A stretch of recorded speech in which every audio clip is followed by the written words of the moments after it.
Bienvenue sur Luds, le podcast lithothérapie et énergie positive. Je suis Ludivine et je vous partage ici tous les outils et les informations dont vous avez besoin pour mieux connaître les pierres et mieux apprivoiser leurs énergies. On parlera donc beaucoup de cristaux, mais pas que. Régulièrement, vous retrouverez ici des épisodes hors série traitant de divers sujets holistiques autour de la psychologie positive, de pratiques naturelles, de l'astrologie, du développement personnel et bien d'autres choses encore. C'est parti! Bonjour à toutes et à tous et bienvenue dans ce nouvel épisode de Luds, le podcast lithothérapie et énergie positive.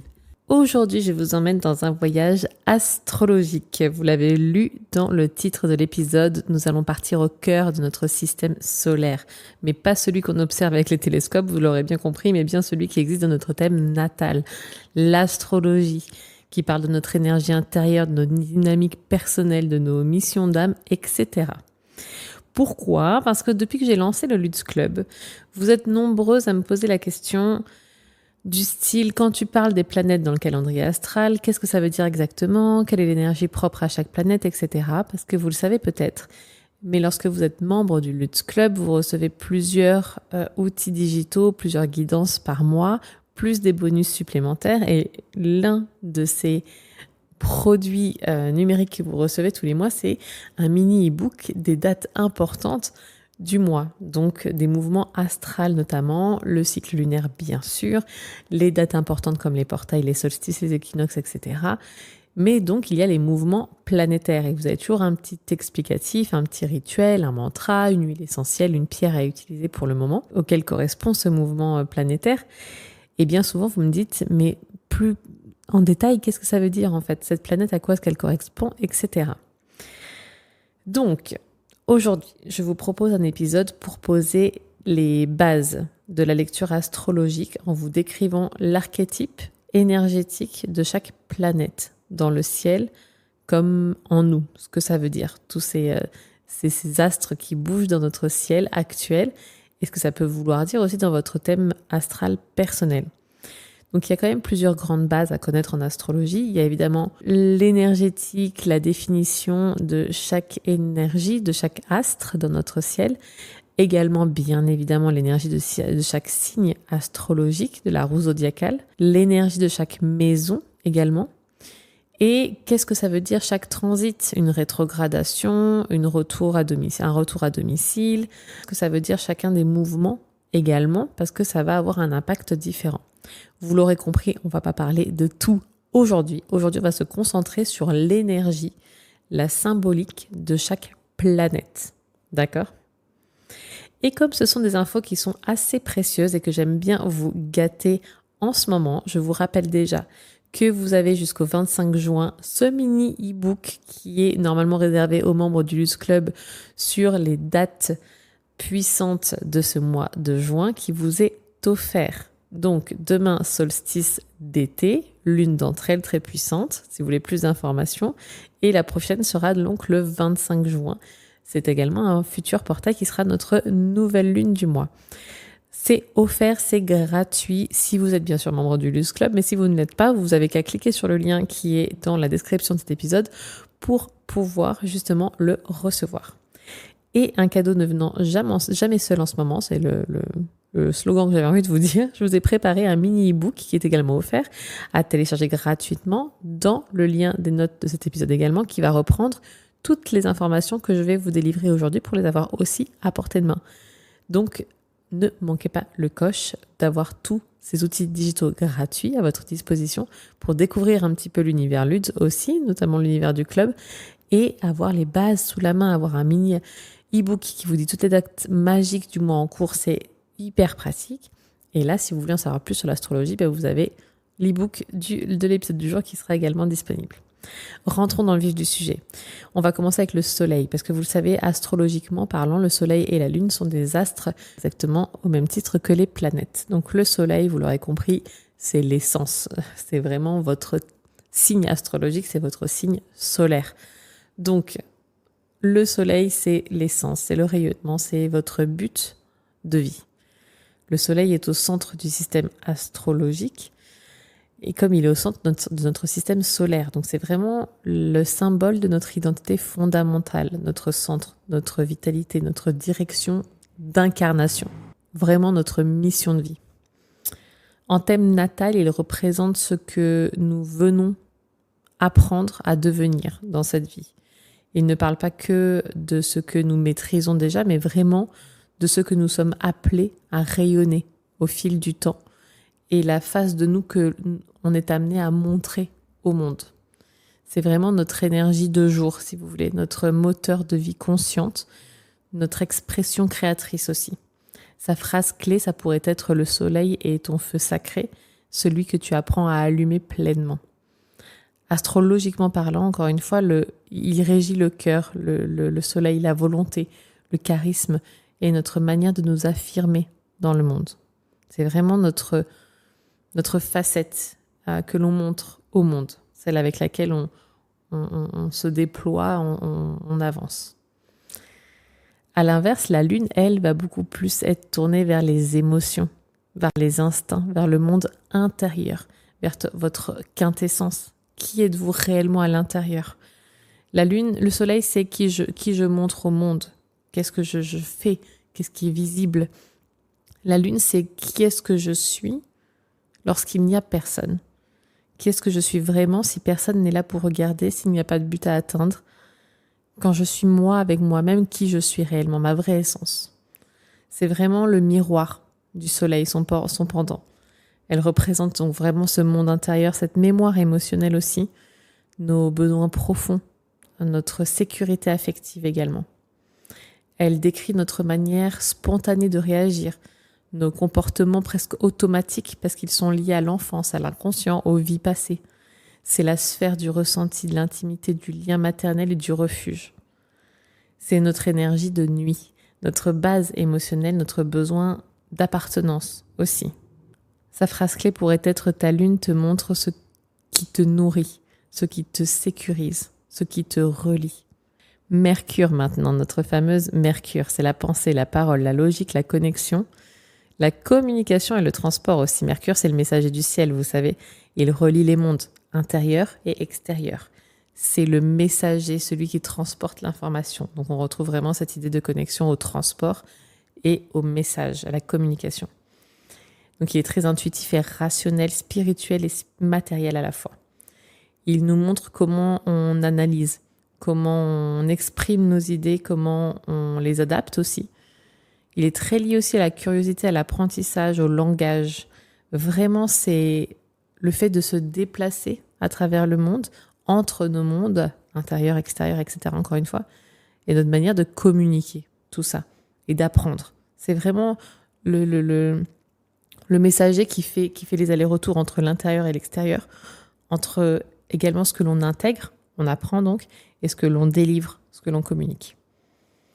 Il est assez neutre, Mercure, adaptable aussi, rapide. Et ça peut être aussi un esprit critique, vraiment notre manière de discerner les choses. Et comme ça peut être aussi un canal assez intuitif. Et sa phrase clé, ça pourrait être « Mercure est le pont entre ton monde intérieur et ton monde extérieur », tout simplement. Vénus maintenant. Vénus, notre belle planète de l'amour, de l'harmonie, des valeurs, de la beauté. Vénus est la déesse de l'amour, vous le savez tous, mais c'est aussi la déesse de l'attraction, du plaisir, de l'esthétique, de la réception. Elle montre comment on attire les choses, comment on déploie notre magnétisme, comment on attire ce que l'on apprécie, qu'est-ce qui nous émeut, qu'est-ce qui nous fait nous sentir aimés, dignes. Elle gouverne aussi notre système de valeurs, ce qu'on trouve beau, bon, juste, vraiment notre prisme personnel. C'est vraiment l'art d'aimer et l'art d'attirer aussi. Vraiment de caler sa fréquence à ce que l'on aime, ce pourquoi on vibre, tout simplement. Et sa phrase clé, ça pourrait être « Vénus te parle de ce que tu aimes et de la manière dont tu veux être aimé ». Mars, maintenant, on passe dans une énergie bien opposée. L'énergie, le désir, l'action, la volonté. Mars, c'est la pulsion de vie, c'est l'instinct, c'est le courage. C'est lui qui pousse à avancer, à trancher, à conquérir. C'est vraiment celui qui nous montre comment on se défend. Donc, c'est le dieu de la guerre, vous le savez, hein. Comment on agit pour obtenir ce que l'on veut. Ça peut être très primitif aussi. Et il est associé également, bien évidemment, à la sexualité, au feu, à la combativité et à la motivation. Tout ce qui est vraiment extrêmement d'énergie yang. Donc Mars, c'est très brut, très direct, très physique. Il donne vraiment le rythme de l'action dans la vie. C'est un peu le souffle de vie. Et sa phrase clé, ça pourrait être: Mars, c'est ta flamme d'action, c'est ton feu de décision. Parce que c'est également dans ce genre d'énergie qu'on arrive à prendre des décisions, à aller de l'avant. C'est un peu parfois notre instinct de survie. C'est vraiment ce fait de ne pas réfléchir. On n'est pas dans la pensée, on est dans l'action, la réaction et dans le feu. Vraiment le feu intérieur. Jupiter maintenant. Jupiter, cette exceptionnelle planète d'expansion, de foi, de croissance, de vision. Jupiter, c'est vraiment la planète du sens, de l'élargissement. On le voit à sa taille, hein, de l'abondance, de l'attraction. Astronomiquement parlant, Jupiter est énorme. Vous le savez, elle est démesurée pour une planète dans un système solaire comme le nôtre. Certains pensent que c'est la némésis de notre Soleil, comme c'est le cas dans quasiment 90% des systèmes solaires avec 2 soleils qui sont jamais très très loin l'un de l'autre. Non, on est censé ne pas en avoir et certains pensent que ça devait être Jupiter qui s'est un peu égaré. Ça, c'est mon petit côté passion pour l'astronomie également. Et bref, Jupiter est démesurée, elle est énorme, elle a une force d'attraction qui est aussi incroyable. Donc c'est pas surprenant qu'en astrologie, elle est vraiment cette symbolique de l'attraction et de la puissance.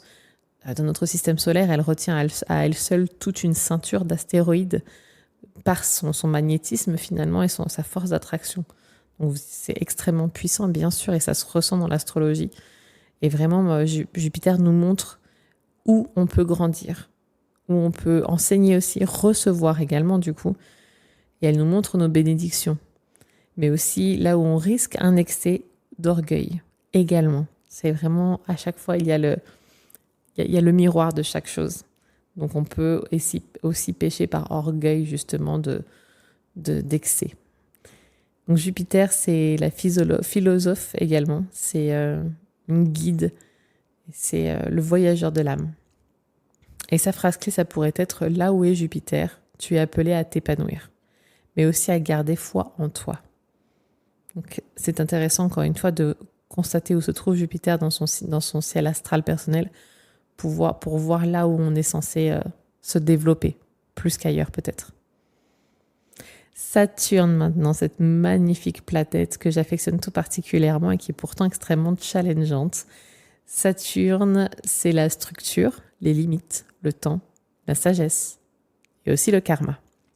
Saturne, c'est une planète du maître intérieur, si vous voulez, du travail lent mais durable, de la maturité.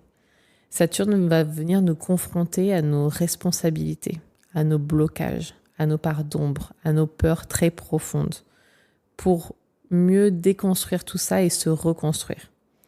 Saturne va vraiment représenter nos leçons karmiques, nos fondations solides, notre rigueur, notre patience et tout ce qui peut-être est inconscient lié à tout ça, dans cette vie, dans d'autres vies. Donc Mercure demande vraiment du temps, Saturne demande vraiment du temps, de l'engagement, de la présence à soi, pour vraiment s'ouvrir, plonger à l'intérieur, pour découvrir ce qui s'y trouve, regarder en face, pour pouvoir libérer ou pour pouvoir travailler justement ce qu'il y a. Sa phase clé, ça pourrait être: Saturne t'enseigne à bâtir ton royaume intérieur, pas à pas. Uranus maintenant. On part un peu plus loin dans notre système solaire, les planètes beaucoup plus lentes qui mettent plusieurs années à faire un tour astral complet et qui restent donc très longtemps dans le même signe astrologique. Donc dès qu'elles ont un mouvement, c'est toujours très très très significatif. C'est toujours extrêmement puissant parce qu'on ne vit pas ça tous les jours. Bref, Uranus, c'est l'éveil, c'est la liberté, la révolution, le futur.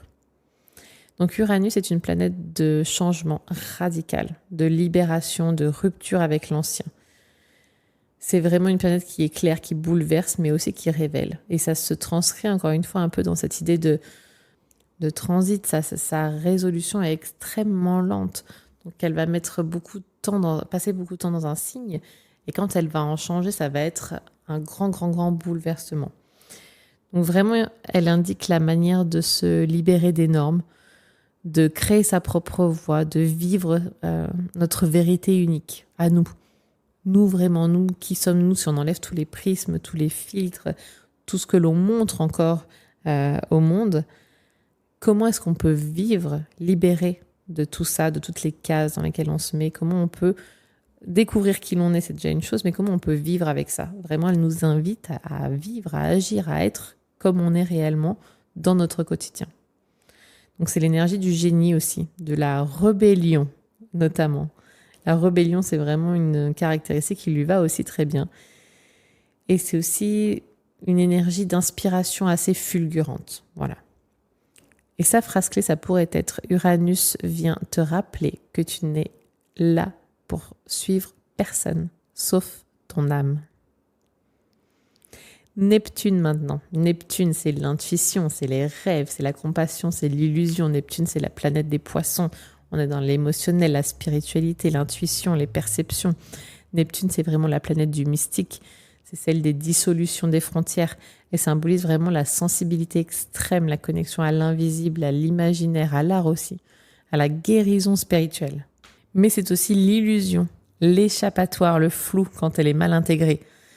C'est un peu comme se connecter à son chakra coronal quand c'est fait beaucoup trop intensément. On peut avoir tendance à vouloir se perdre dans ce monde qui n'est pas notre monde physique incarné pour un peu trouver parfois un échappatoire. Neptune, ça peut être ça si elle est mal interprétée peut-être dans notre quotidien. Ça peut vraiment devenir une sorte d'échappatoire, d'illusion. Et Neptune, en tout cas, ouvre la porte des autres mondes, mais elle peut aussi brouiller les pistes. Donc, il faut essayer de garder son libre arbitre et son instinct ouvert. Il faut essayer de garder son discernement. Et sa phrase clé, ça pourrait être « Neptune t'appelle à rêver plus grand, à condition de rester ancré ». On retrouve là notre idée de chakra coronal. Pour pas partir trop haut, il faut toujours s'ancrer d'abord. Pluton maintenant, vous le savez, Pluton, astrologiquement parlant, fait toujours partie de notre ciel astral. Et Pluton, c'est la transformation, le pouvoir, la renaissance, l'invisible, les ténèbres aussi. Pluton, c'est vraiment la planète des morts symboliques. Vous savez, c'est des crises, les tabous, les intensités souterraines, tout ce qui est vraiment a besoin de mourir pour pouvoir mieux renaître. Pluton va vous montrer les endroits de pouvoir caché, là où on vit de profondes métamorphoses. Et ça peut apporter des ruptures, des purges, des immenses puissances de guérison et de résilience une fois que le travail a été fait. Donc Pluton détruit ce qu'il faut pour que naisse ce qui est vrai. Et sa phrase clé, ça pourrait être Pluton, c'est le phénix en toi, qui renaît de ses cendres. Voilà, avec ces 10 planètes qui composent une grande partie de notre ciel intérieur et qui pour autant sont qu'une infime partie de ce que peut être la lecture de l'astrologie d'un ciel astral et surtout d'un thème astral. Mais c'est déjà une bonne base pour comprendre les mouvements de chaque planète quand on nous dit qu'il y a justement un mouvement astral important. Donc chacune représente un archétype sacré et ensemble elles racontent vraiment une histoire, notamment lorsqu'on les lit à travers un thème astral, mais tout simplement lorsqu'on les lit dans le ciel actuel pour comprendre un peu les énergies qui s'y trouvent. Donc vous pouvez maintenant ressortir votre thème astral peut-être pour pouvoir avoir une lecture différente. Et n'oubliez pas que vous retrouvez l'e-book donc dans les notes de l'épisode avec le lien de téléchargement qui vous fera un petit récapitulatif à avoir sous la main aussi. Et c'est un petit cadeau que je voulais vous faire encore une fois pour vous aider à intégrer ce langage vibratoire et vraiment à l'utiliser dans votre pratique de manière simple et facile à utiliser. Donc la semaine prochaine, on parlera de l'énergie en détail de chacun des signes astrologiques de notre roue zodiacale. On parlera de leur énergie, de également leur identité yin, yang, de leur croix. On parlera de leur saison. On parlera de plein de choses comme ça pour que vous ayez plus de clés supplémentaires, toujours simples, pour comprendre de mieux en mieux votre thème natal, peut-être ou tout simplement les énergies du jour, encore une fois. Et après, on passera aux maisons. Toutes ces informations, vous les avez alors pas celles d'aujourd'hui, dans ce détail-là précisément, mais celles de la semaine prochaine, par exemple. Vous les avez dans mon tout premier livre, Lutz, ton guide en lithothérapie et énergie positive. Vous avez tout un chapitre qui s'appelle les énergies du ciel et on y retrouve énormément d'astrologie. Et si vous voulez aller plus loin, vivre tout ça mois après mois, pierre après pierre, cycle après cycle, je vous invite à rejoindre le Lutz Club, bien évidemment. C'est un abonnement qui est à tout petit prix et où vous retrouvez justement le calendrier astral du mois, les dates magiques du mois, des guidances mensuelles, des méditations guidées, audio, parfois vidéo, des énergies de transit planétaire, les pierres du mois, les huiles essentielles du mois, des rituels puissants, un oracle du club, plus d'une dizaine d'e-books qui vous sont offerts en bonus permanent et l'accès au mois précédent, pour ne citer que cela. Merci pour votre écoute, pour votre lumière aussi et pour toute cette belle traversée céleste ensemble. Je suis très contente de vous avoir parlé d'un sujet comme celui-ci car je sais que c'est le genre de choses que vous affectionnez tout particulièrement. Et mes derniers épisodes étaient très axés, très spiritualité ou alors très développement personnel. Et repartir sur les bases de Lutz qui sont vraiment la lithothérapie et l'astrologie, je sais que ça vous fera plaisir. Donc merci pour votre écoute, on se retrouve très vite donc pour un nouvel épisode astro. Et d'ici là, je vous souhaite de passer de merveilleuses journées, un magnifique solstice d'été, la journée la plus puissante et la plus yang et la plus solaire de l'année. Et restez ouverts au message des étoiles. À très vite. Après chaque épisode ou de manière générale, n'hésitez pas à laisser un commentaire avec vos avis, vos retours, vos questions et éventuellement les sujets que vous aimeriez que nous traitions ensemble. N'hésitez pas également à mettre la note de votre choix sur la plateforme d'écoute que vous utilisez afin de faire connaître ce podcast.